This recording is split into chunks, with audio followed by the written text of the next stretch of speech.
A buddy of mine got fired from his job for doing a cannonball racing. Oh yeah. He and another guy had set like a C to C to C record, like a New York to LA back to New York.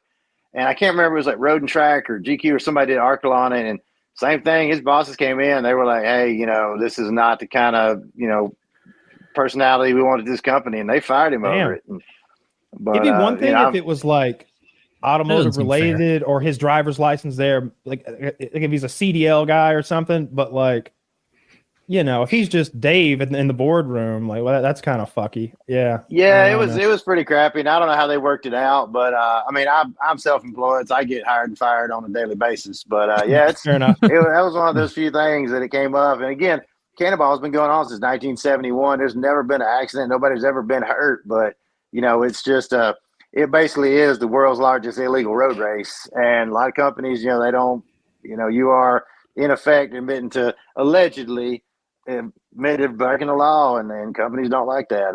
He's the only one I know that's gotten canned, but I know it's made it hard for some people. But yeah, no one's ever gotten hurt. So it's like the world's safest illegal race. It is the world's safest motorsport. But and it's something everybody's very focused. We have a saying, like, don't break the law when you're breaking the law. Everybody's sober, nobody's doing drugs. You're driving fast, but the driver is 100% focused. You've got a spotter who is, watching on ramps, calling traffic, looking for cars, monitoring, waves. You got a sleeper in the back. Everybody's rotating. Everybody's fresh. The radio's not on. We're not telling stories. We are 100% focused. And, we slow it down. You get near traffic, you back it off. We speed up in open spots. But, yeah. I'm next after you. How much slower is the motorcycle record? Like, I would think that it's slower? Exhausting. Oh, I bet it's slower. Yeah. The fuel tank is tiny and fuel. Okay. Yeah, a guy just set another record. He actually beat me to it. Saddlebags full of fuel.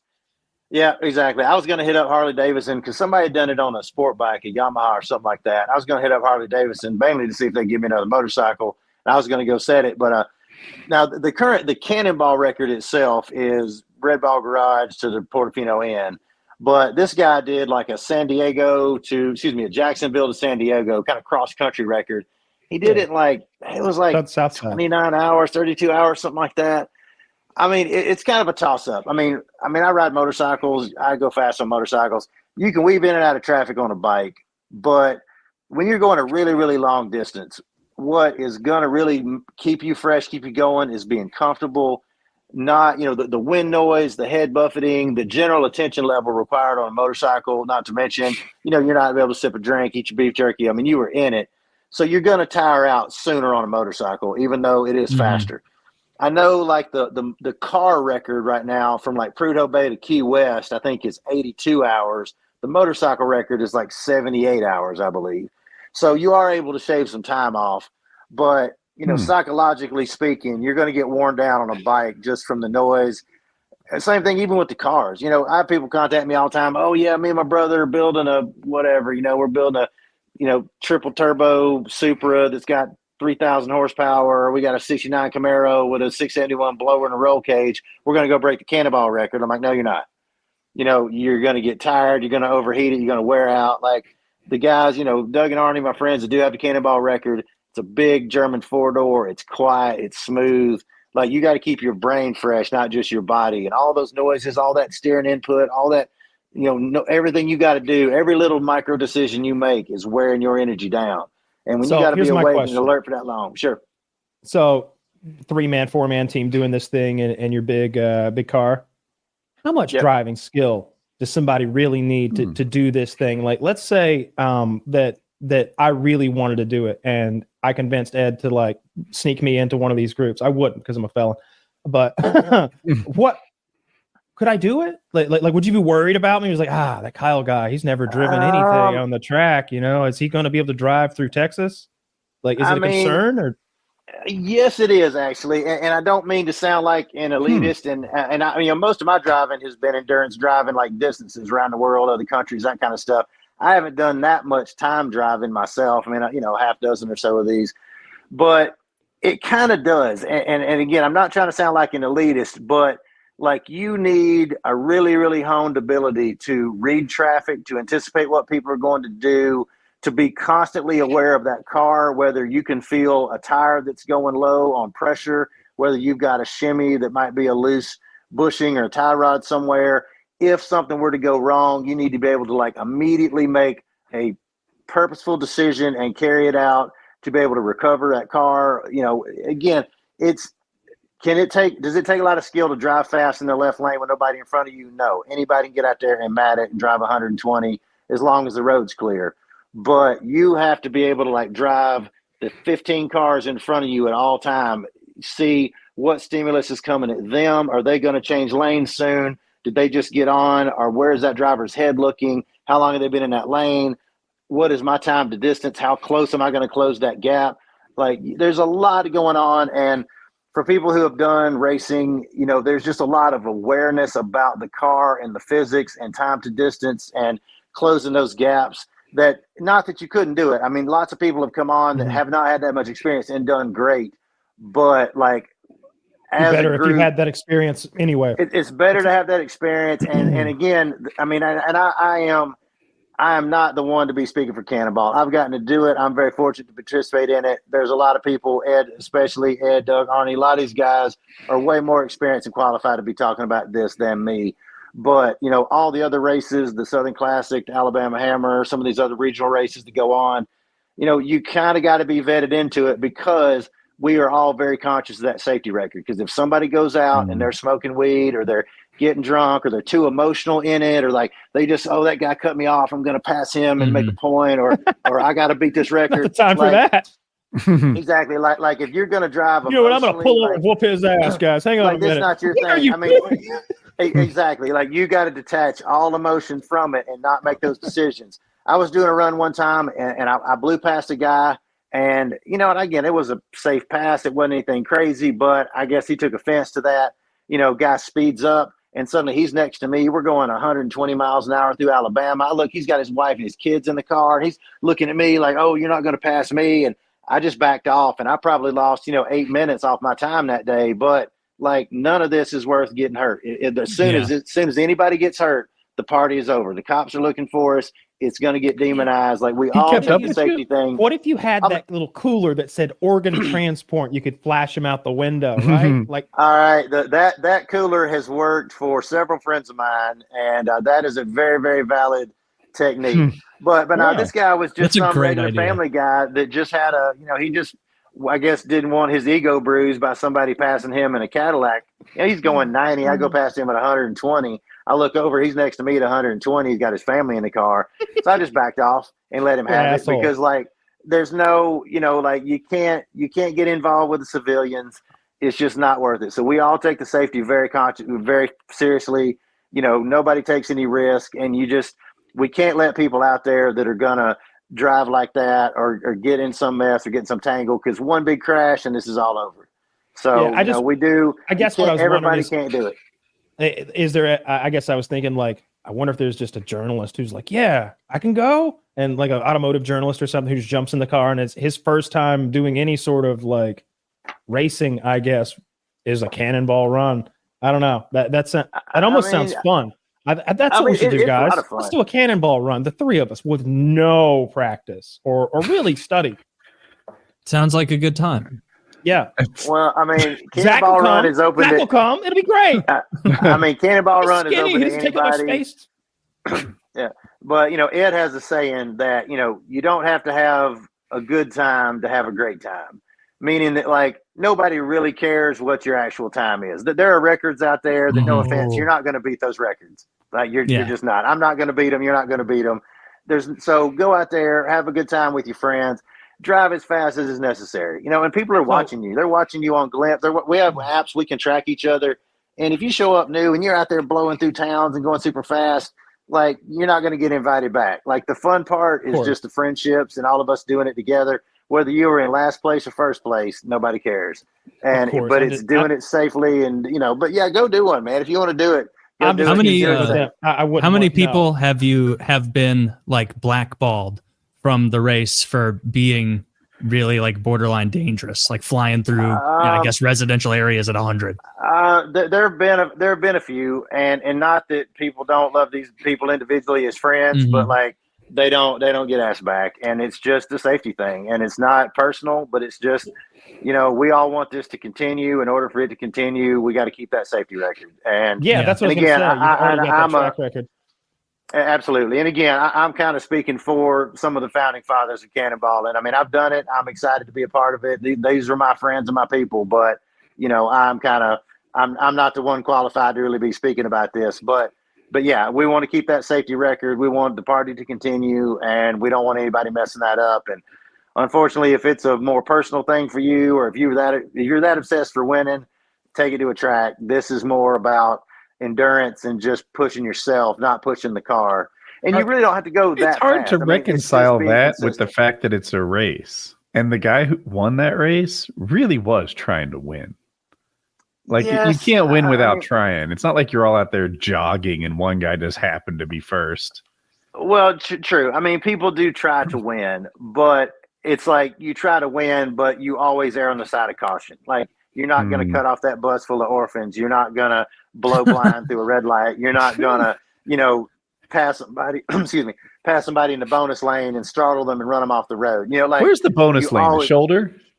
The shoulder. It can be pass on the shoulder. That was I've been having that question. We don't do that. No, we do not do that. Some people have done that, and they did not get asked back to some events because of that. Like, that was over the line. So yes, keep it in a regular lane. And again, I'm not the one that should be. I have not achieved a place in cannonballing where I should be throwing out any rules. I'm just repeating the rules as they are kind of dictated to me. Sure. You know how Guinness is? Like, occasionally there'll be a record. It's like, most times a chicken pecked your hand while you did the twist. It's like, man, y'all just made up that record for that one guy who does a silly thing. Are there cannonball run records? Obviously there's different divisions, like for the different motor vehicles, but like, I wonder how many there are. Like, is there one for a Volkswagen Beetle? Is there one for Volkswagen Beetle older than 78? Is there one for Deuce and a Half? Deuce and a Half would be so fun. That Deuce and a Half. You either have or have not been in a Deuce and a Half debate. Yeah, there are different versions of it, but this was we had a kind of a reunion last year, and this was a topic up for discussion. I mean, there was a diesel record, there was an EV record, there was an all-female record, there was a motorcycle record, there was the bus record. I mean, and yes, there is a minutia for all these different records, but the only ones that are really recognized are just time, just however you got there. What's the RV record? Because that's the one to fucking take down. RV record, I think John Ficarra's got that one, but my buddy Fred Timmons is looking at attacking that one. I don't know on the RV record, to be honest with you. All right, I would do that one. That seems like fun. It's got to be. I'll be here. 40, 50 hours. I wonder how the guys the fuel for it. Like, it seemed like an important part of the RV record is having 1,500 gallons of fuel or something crazy. Yeah, absolutely. Because fuel stops will bring your average down. I mean, me and a buddy of mine did the Southern Classic, which is from Smoking to Bandit. We start in Atlanta, go to Texarkana, back to Atlanta. And we had a really, really good time, but we also had like an 11-gallon fuel stop. So we ended up just losing so much time. And when you think about the averages, like just slowing down, getting off, getting gas, getting back in, back on the road again, those little times knock your time down by 30%. Yeah. So it makes a big difference. I mean, there's the only records that really recognize. There's a solo record and there's the overall record. And the rest of them, whether you were on a rocket car or a pogo stick, however you get there, that's your record. Have you heard of the Iron Butt, Christopher? Oh yeah. I've got a couple of Iron Butts under my belt. Oh, I have one, and I found the fuel stops. Well, hang on, just be specific, because it's like, hey, I got a couple Stanley Cups. How many Iron Butts do you have? Yeah. Well, no, I just mean like qualification certificates. I don't mean like winning events. I just mean like if you've driven like more than 1,000 miles in 24 hours, things like that. So, on a motorcycle. Is that what an Iron Butt is? Yeah. It's 1,000 miles in 24 hours. That's and great. It sounds easy, but it's pretty far. exhausting. I mean, I've done it. And there's other versions of that too. There's, all 48 states. There's 4 corners. There's a lot of different runs that they do. I was the first guy ever to do it on my bike. Prior to me, no one had ever done it on a KTM 890 Adventure R. So that's cool. That's a great bike too. I've got a KLR 650 and an XR 650, but neither one of those am I going to be on the road that long on. I've got some big Harleys that are a lot more comfortable. Yeah, I have a Goldwing. I was thinking earlier that your Goldwing would be the one I'd want to go if I'm going to have to ride to California. Yeah. Fuck, I'm going to be on the Goldwing where I can relax and listen to tunes and enjoy the windshield and everything heated else. Seats too. I'm not going to be scrunched up on my bike, fucking screaming through the desert. That sounds like torture. I wouldn't make it. My back would fall apart. It's about, I mean, for those kind of distances, it's about being comfortable. I've had a few friends come up with, putting fuel cells on some really fast turboed sport bike, and it's going to go 270. And yeah, you might make it, but like the psychological and physical demands on your body, somebody on a Goldwing is going to coast right past you if you burn out. And that'd be the bike to do it on. With their wife on the back. Is a fast bike. There you go. With their wife making sandwiches on the back for like passing them up.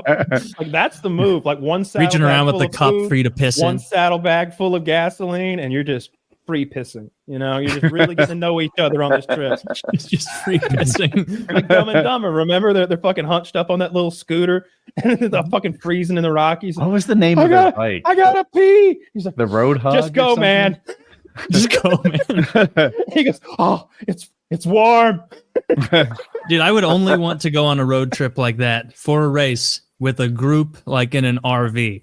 That actually seems like it would be fun. You could have like Goodfellas playing on a TV in the back or something, so you can relax. You turn it up loud enough so the driver can still play. We could play. You can teach me to play poker. I could reteach you to play Magic the Gathering. Constant anxiety. I got my guys going 105, weaving through traffic on an RV. Dude, it'd be so frustrating when like Kyle was like, I've been driving for 8 hours. And I'm like, for the last time, I don't care about the race. I'm not driving. Just let me go to the bathroom. We're out of cream for the coffee. I just need you to drive for 5 minutes while I go to the bathroom in the back. See, that's the thing about the RV. Obstinate about you can seemingly put unlimited fuel in that thing if you just kept adding fuel tanks. I know, like, the adventure truck place near me had this massive tank they would put. I'm sure you're no stranger to that stuff, Christopher, but like 80 and 100-gallon fuel tanks that you can slap under a car.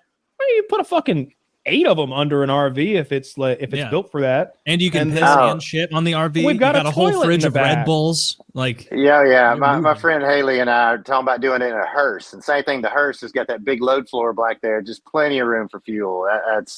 Nobody stops a fucking hearse. Nobody. Yeah, I've asked some cops about that. She's had that experience driving it around, and I've asked a few cops about that. And we've got a plan on that one. It'll be pretty fun. We're all gonna. You need a casket in the back. I would. Oh yeah, exactly. So it's probably her boyfriend Jay and me and her are gonna do it.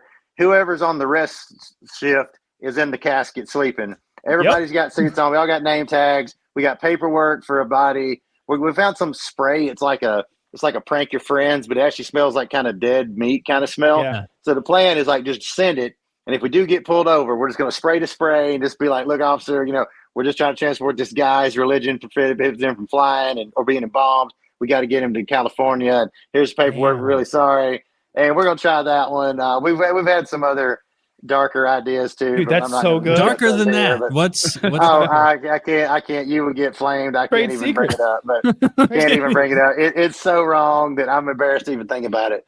But yeah, multiple people have done the organ donor thing. The original Cannonball run in '71 started with an ambulance.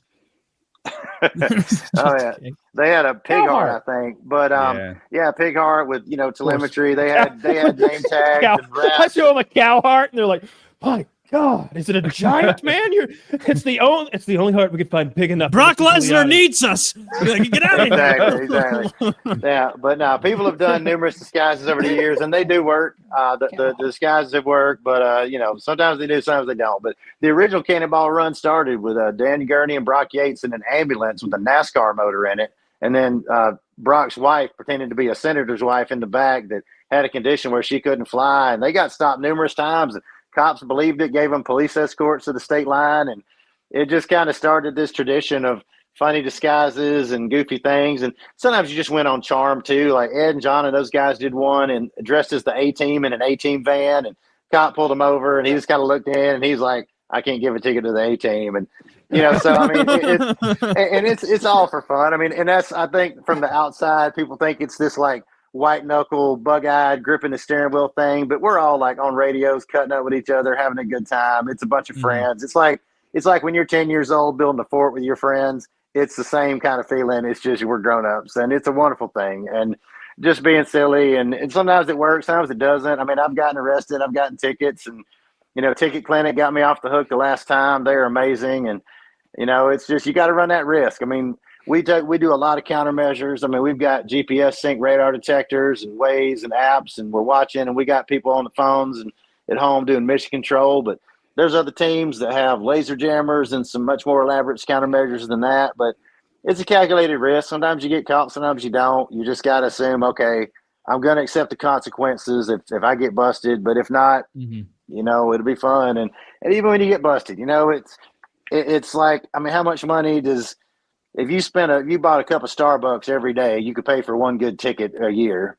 So, go have a good time and go enjoy it. And, just hope for the best. Prepare for the worst, hope for the best. Now, I want to ask about that, the Cannonball. Like, what got you interested in that record specifically and breaking that record? Sure. Like, so when I was growing up, you read all these magazines and you see Nürburgring lap times and 0 to 60 times and hot laps and stuff like that. And I was like, well, that's cool. But what I'd really care about is like, what car could I drive from point to point the fastest, right? And so I was like, it would be really awesome. I was talking to my father. I was like, if they just lined up like all of the coolest cars with the best drivers and raced from like coast to coast. He goes, oh yeah, Cannonball. That sounds like you. And so I start researching everything that I can. And that was in probably 03, 04. And this was a couple years after Brock Yates had released the book. Yates was the founder of Cannonball. He was working at Car and Driver magazine. And so I just started kind of learning everything I could about it, and actually interviewed Yates for a high school project on automotive journalism, and told him one day I wanted to set his record because nobody had really done it since 1983 with any level of documentation or proof. And so at that point, the record was 32 hours and 7 minutes. And so I said, one day I'm going to beat that. But he had said that he felt like 30 hours was just the wall. He really didn't think that their times could be beaten. But he said even half as many cops and half as many cars on the road, like 30 hours was all that was capable. And, so nobody had really done it. But then a couple of years later, Alex Roy and Dave Maher did it in a BMW M5 in 31 hours and 4 minutes. And I know Alex. There you go. Hey. Yeah. Super nice guy sometimes. Super nice guy. Ton of fun.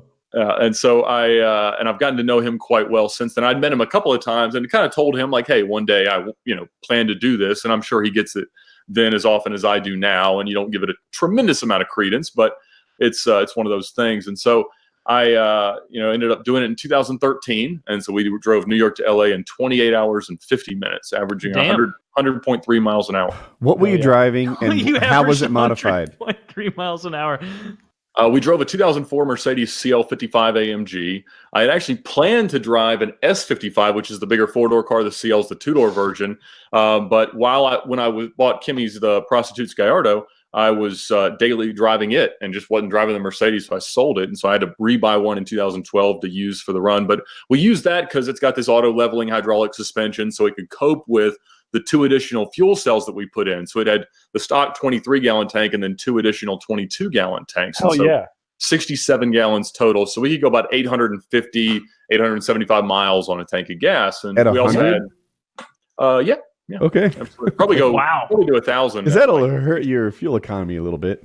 Yeah. I don't think that's the number one concern in this. Yeah. EPA doesn't rate that type of thing. So how do you accomplish that? Because when I talked to Alex about this one night for like a couple hours, and he said that after he did it, like he had so many requests to come speak to government agencies like law enforcement and stuff, because they're like, all right, cool. How the fuck did you do that? Because this is our job, making sure that you don't do that. And he got all these invitations to speak before like law enforcement agencies all around the country, the federal agencies. And I guess that they had aerial photography of the speed traps and all the speed points. And they had mapped this thing out to a T, and they knew, and maybe they even had a spotter ahead of them or something like that. There was this whole system for like not getting stopped by the cops going 100 in Indiana, Oh, right. How did you do that, Ed? Yeah, because we averaged 110 across the whole state of Indiana. How did you do you were that? probably tearing it up in the Midwest. Because you're just trolling for tickets, right? Like dragging a line across the highway, trolling. How did you do that? So we had 3 radar detectors, 2 laser jammers, a police scanner, an ambulance traffic light changer, a CB radio, multiple phones running apps like Waze and Trapster. We had paper atlases, 2 different powers of binoculars. We had 5 different people that ran ahead of us at different points of the drive to tell us what's going on. Alex had a spotter plane, which was vastly beyond my budget. And so that worked, I think, okay for him. But air-to-ground communication with a moving target on both ends is really, really hard. So they had to stop to change antennas a couple of times. We had twice as much fuel as he had, so it was a little bit easier for us. And with forced induction, the supercharged Mercedes was probably a little bit better fit, and I had 100 more horsepower. But it was really, you kind of get there to New York City with a capable car and a sufficiently capable team, and it's kind of like you pull the arm on like this mythical slot machine that reveals the outcomes of all these variables that you can't control. You know, how's the weather? How's the traffic? How's the construction? Are there accidents? Does the car break? Are there a ton of cops? And literally everything went perfectly. I mean, it was... I've done it, you know, since then several times in like cheap and old cars as part of other events that are kind of also tribute to Cannonball. And I've never been out there on the road when it was possible in probably 7 or 8 tries since then that it would even have been, even with a car that fast, to have beaten 2850. And so it's hard to explain. I think if you gave me $250,000 and 10 more tries, I don't think I would end up beating it, just because I don't think all the stuff I couldn't control would go well. Let's talk bathroom breaks. All right, what do you do when you got to go? We had facilities on board for such things. We had pee bottles and a bedpan, but we didn't use any of it, honestly, because we stopped 3 times for gas, and we stopped about every 200 to 300 miles just for like a 60-second switch drivers stop, stretch your legs, avoid blood clots, and kind of, you drive fastest in your first and last 15 minutes, and so it would just more of that time, and you easily made up the time from when you were not moving. And so we'd pee then and be fine just on the side of the road. Yeah. What is an ambulance light changer? So it's like a where do you get LED circle, and it's is it like there's like an ambulance going with someone with a broken femur, and you're like, not anymore, and you turn it off? So most of them work on encryption, but in California back in 2013 they weren't encrypted, so you don't spend a lot of time on surface streets, so it's not all that useful. It's really cool to say you've got it, and I've enjoyed that. But the only one it worked on is like crossing the last street that you have to go on, and we just ran it anyway. It didn't matter. So, but this thing, is it a thing that people can buy? And I assume it's illegal. From red to green. There used to be a company that sold them under the brand Omnitron. He's controlling the traffic light. Yeah, ambulances, though, they get mostly green lights with this device. Yeah, but sometimes, depending on the setup and how they're wired, it usually actually just turns them all red. So it's red in all directions, and they run it. Sometimes it turns them green. In California, it turned it green. But, you've always heard that rumor that if you flash your bright lights too fast at a traffic light, it'll change. And that would be a pure happenstance that you hit the right frequency. But that's what's happening here. It's just a little bit more programmed and a little higher frequency, more likely to work. That's great. That's hilarious. Yeah, Alex is a ridiculous fucking guy. He's a character. I'm sure when you saw him, he had that jacket on, didn't he? Oh, he loves the jacket. Absolutely. And, is it a bomber jacket? A big 8-ball jacket? It's like a German police jacket covered in buttons and insignia. It's a German jacket from the late 30s. He looks like a cross between like the most decorated highway patrol officer of all time and an astronaut from the 60s. Like it's ridiculous. With a little Dr. Evil sprinkled in. We're on top of this. We're on top of a fucking building in Manhattan at, I don't remember what the place was called. It was some sort of fucking thing where rich people pay like $200,000 a year, and you're part of a club, and you get to enjoy these facilities. And I was invited cordially there. Yeah, and I'm there with some already notable people.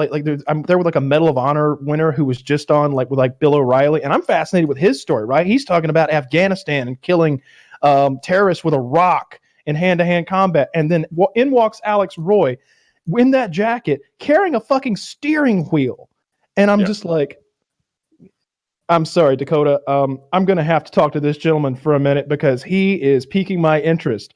And he knew who I was. And so we just spark up this conversation. And by the end, and he knew one of my friends too. He knew, I can't think of his name. What do you know? The guy, the really rich British guy who's a model who races Lambos?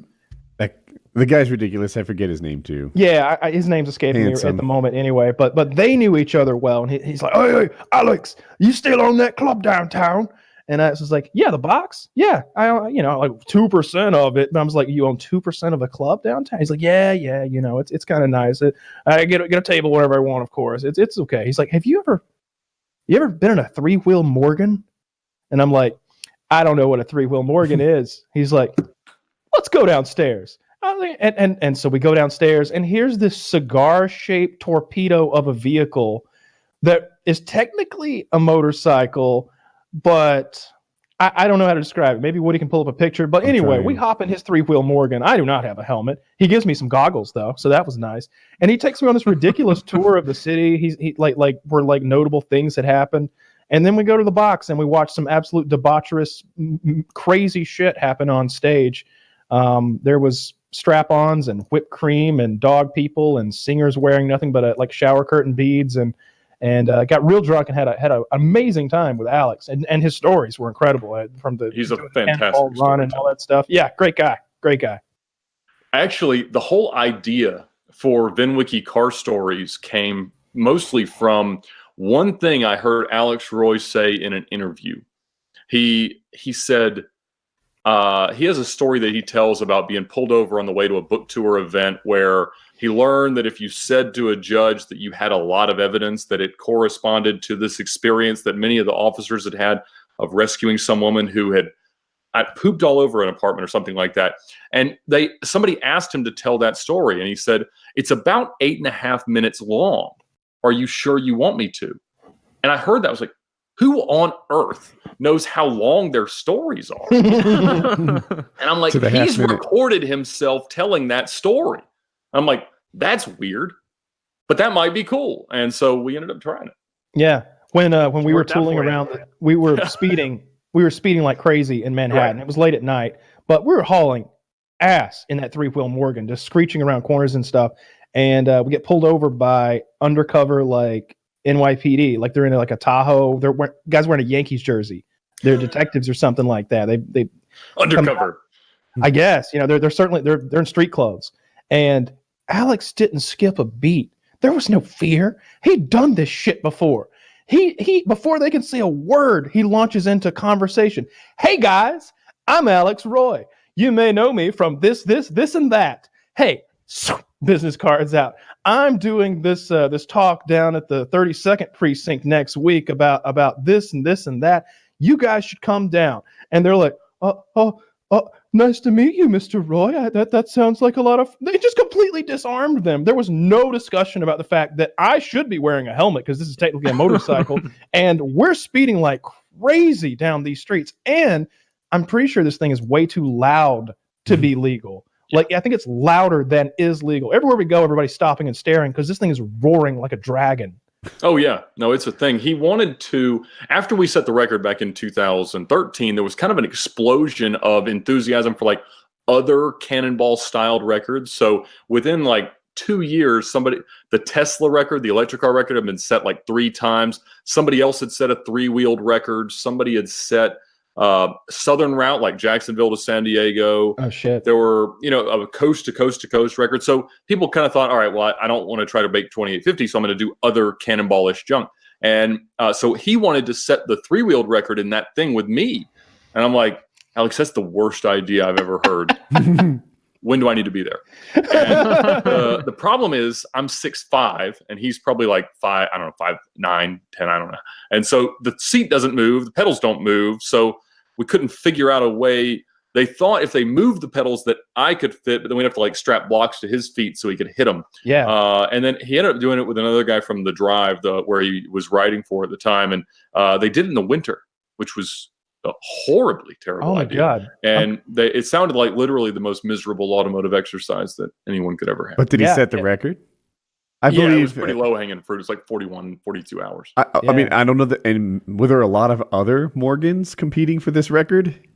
No, somebody else tried it in a Tri-King, which is like a Moto Guzzi that's made into a slightly smaller and less powerful 3-wheeler. Theoretically, a Slingshot from Polaris is absolutely the right choice for whatever. Neat. masochist elects to try it next time. But it's just one of those things. Yeah, I wouldn't want to be out in the air for that kind of a journey. Like being in that Mercedes seems pretty chill, even though I guess you're on point, like looking for cops or whatever and looking for other cars, so you don't run into somebody's ass. But being out in the wind would just be, I'm picturing that scene from Dumb and Dumber where he's just plastered with bugs all over his face. Absolutely. Like, that's has anyone done it on like a crotch rocket, like a Yamaha R1 or something crazy like that? No, usually they're adventure bikes, so either a BMW or KTM. A BMW 1600 holds it now. Oh shit! 30. It's like 10 hours slower than us. 10 hour, 38 and change. He ran through a tire, like a brand new tire. He spent it and had to find one, so that took him like an hour to change. And a bird hit him in the chest.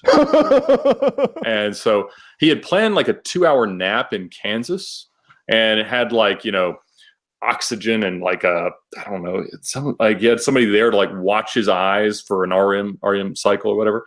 So I don't know. A lot of interesting measures. That's a thing. There's the Iron Butt. Are you familiar with that? Oh yeah, absolutely. Yeah. Those guys, BMWs, and Gold Wings often do really well on those. Yeah. And just they'll compete to hit every state, compete to go from Florida to California, and they just rock. Apparently Texas is hard. I don't know. I read up all about it. It was interesting. I briefly thought about doing it. It's a very cool community of crazy people. So if you have anybody can have a hobby, but if you do something like that really like earns you the respect of other crazy people, it's got some merit. I've heard the Alex's version of the Dakota Meyer story before. I feel like that's happened. Alex has run into some because after so the Cannonball record, right? New York to LA Cannonball record was 32:07, and that was set in 1983. And Alex in 2006 and his friend Dave Maher beat it and did a 31:04. And that was like a pretty big deal because it had been a very long time, and people really thought that with modern traffic it wasn't possible. The roads were emptier back then and blah, blah, blah. And Alex used like modern technology, or as modern as was available at the time, these weather charts and police frequencies and all kinds of crazy shit. And then he wrote a book about it, and he waited smartly until the statute of limitations was up to publish the book. But the book, talking about how he did it, it got him all these like government speaking gigs. He started going to speak at the FBI and all this shit about like countermeasures and like all this wild stuff. And so he ended up like just occasionally being around like really, really weird, random government adjacent kind of people. Yeah, it's like that's how he government got investment to go after cannonballers, right? Like, just in case we've got a speeder. He wasn't teaching the government how to go after other cannonballers. He was teaching. They were trying to use his techniques for like preparation to like drive fast, like for like convoying across other countries. I mean, I don't know. He never really actually talked about what they talked about at the FBI, but maybe eventually he'll share with me. Yeah, he told me that basically they were like, "How did you do this? We want to know how you did this thing you did." Yeah, and I don't know they really went into like what they were going to do with that information. But they wanted to know how the fuck he did what he did. He had a plane flying overhead, He did. He did. Right. So what, we're going to have countermeasures and people have Cessnas out in front of their cars jamming. Well, by the way, I think it's more like weaponizing what he did potentially. By the way, we're back. We're going back in time like 14 years at this point. You had Ed on. I mean, these people are running 25s now, dude.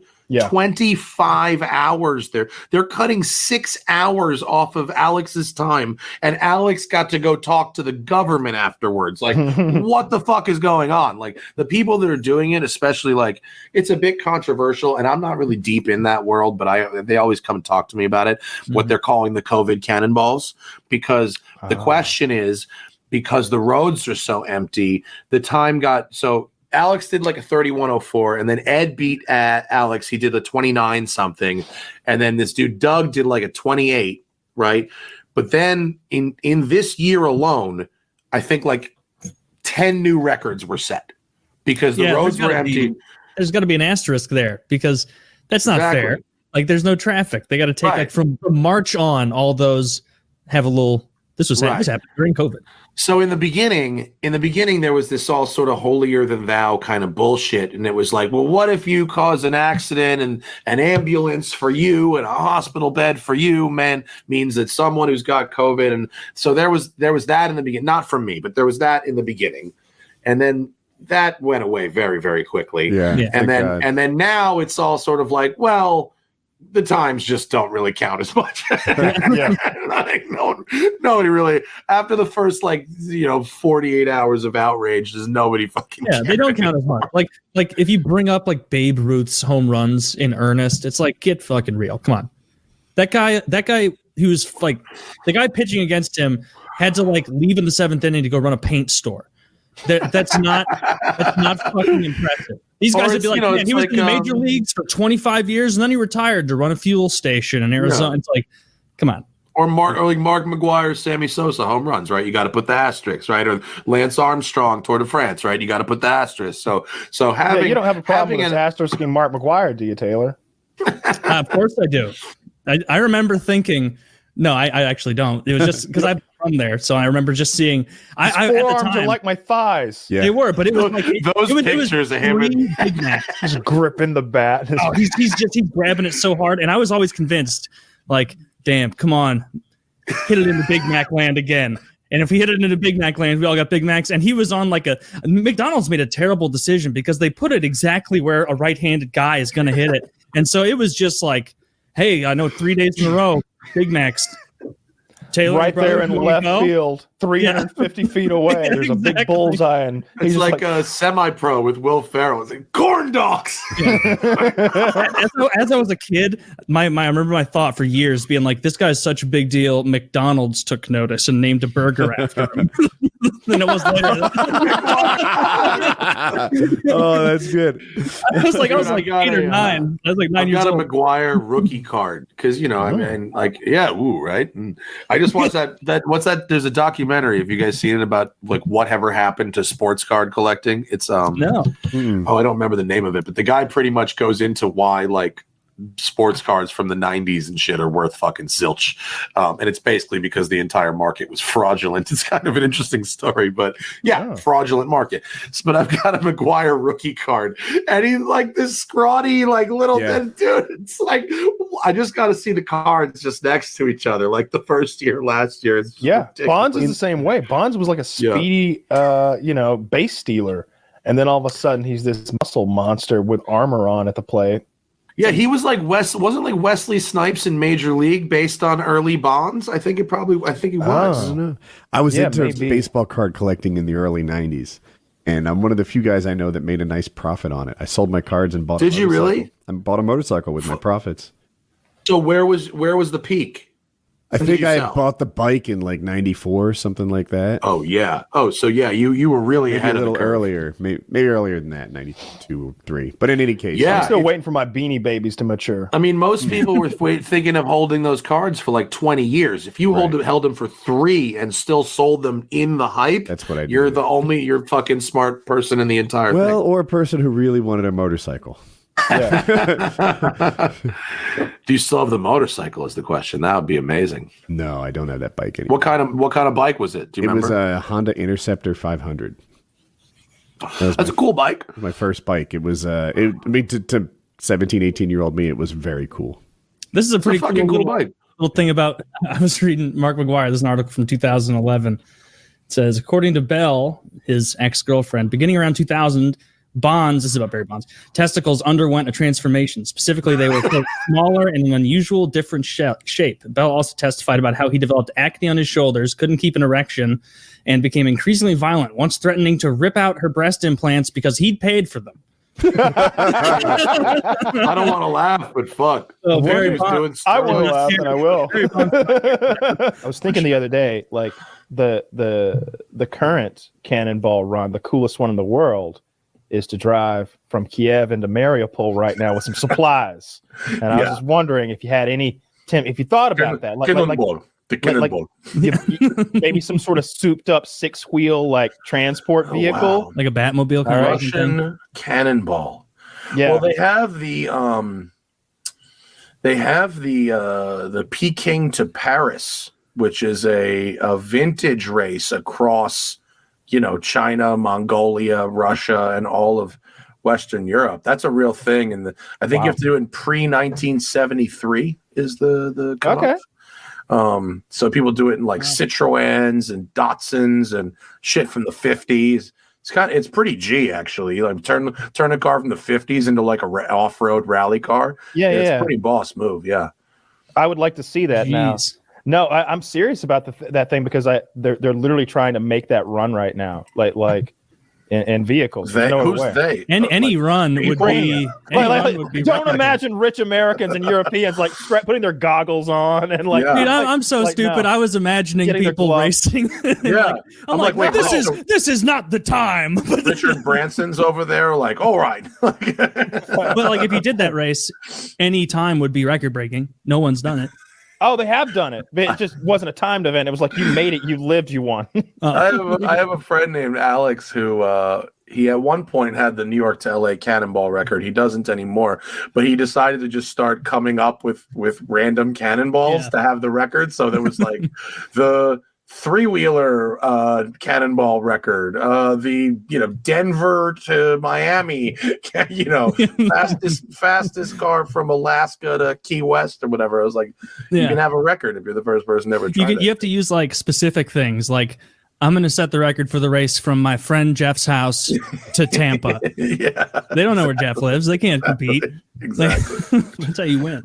That's how you cheat your way when you're not good at racing. Dude, COVID, the first couple months of the COVID, quote lockdown was, I mean, the fucking Cannonball record was broken like 7 times in 6 weeks. Yep. People were running. I mean, running. And the record went from, my friend Alex did a 31:04. And this is from the Red Ball Garage in Manhattan to the Portofino Inn in Redondo Beach. That's the official route established by Brock Yates in the 70s. And he did 31:04, but it's now, I think there might be a run in the 25s. Like Jesus. 25s.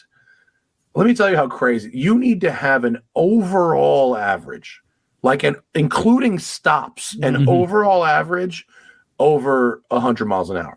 That's stupid. Including stops. All right, so that meant so he's actually averaging like 140 or something. Yeah, you're doing it's not that fast. But so this is really a contest of how long can you hold your the way it's done now. I mean, the way that the couple of guys who have gone back and forth in the middle 20s, they have the same strategy that they've executed in different ways, which is they have a very fast but fairly generic looking German sedans.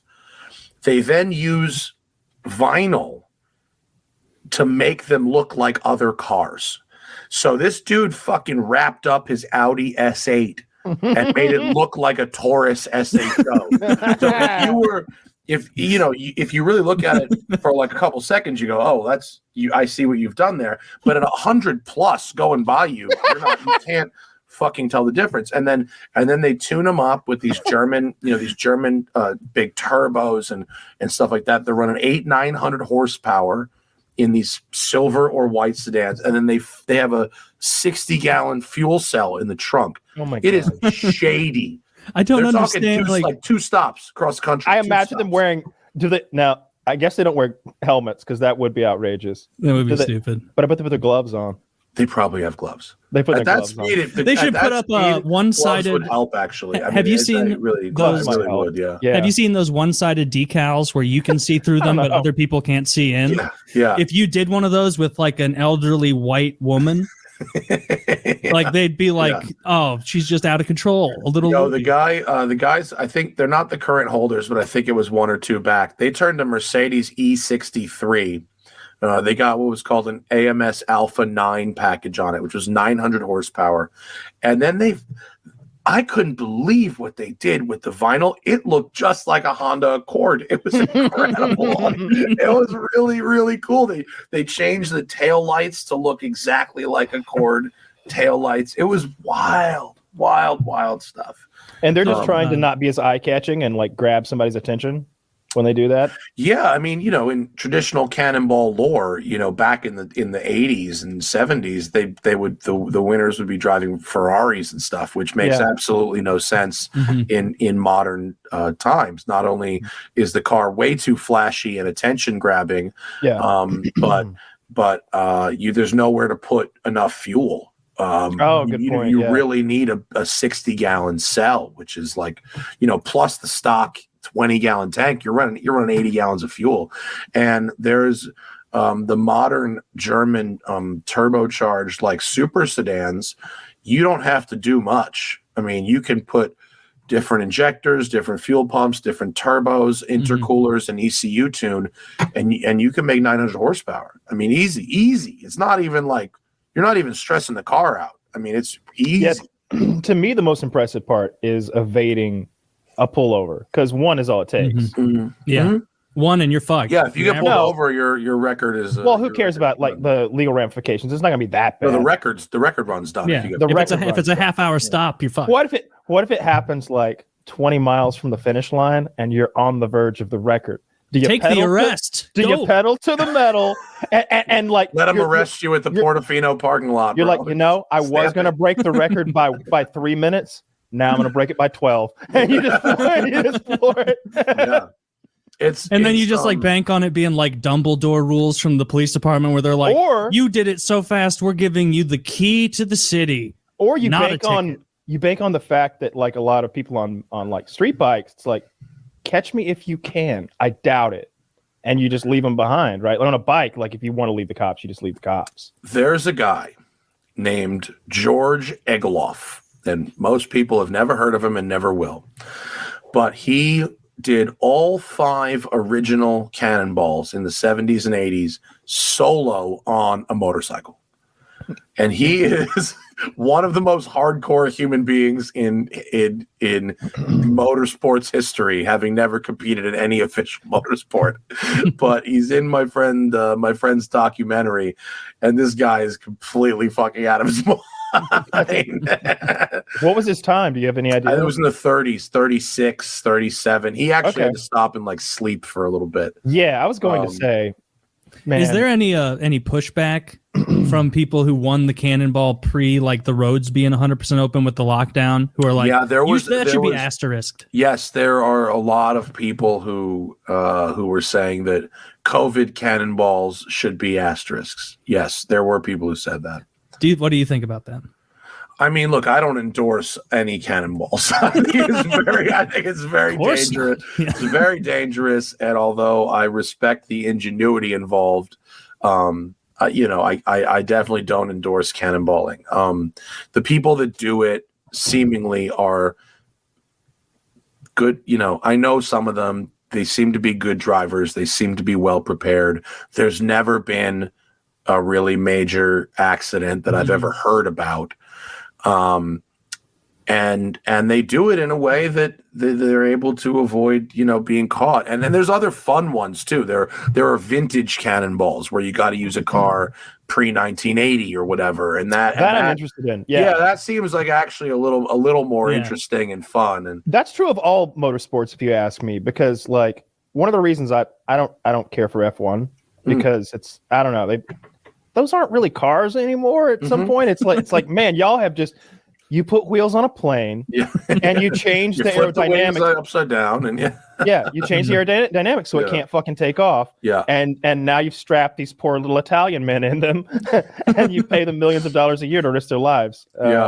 I'm not super into that, and like, don't think of me as like a redneck NASCAR guy, because like, Jesus, turn left some more, bro. Like I get it. NASCAR on road courses is where it's at. NASCAR on road courses is very good. That's very good entertainment.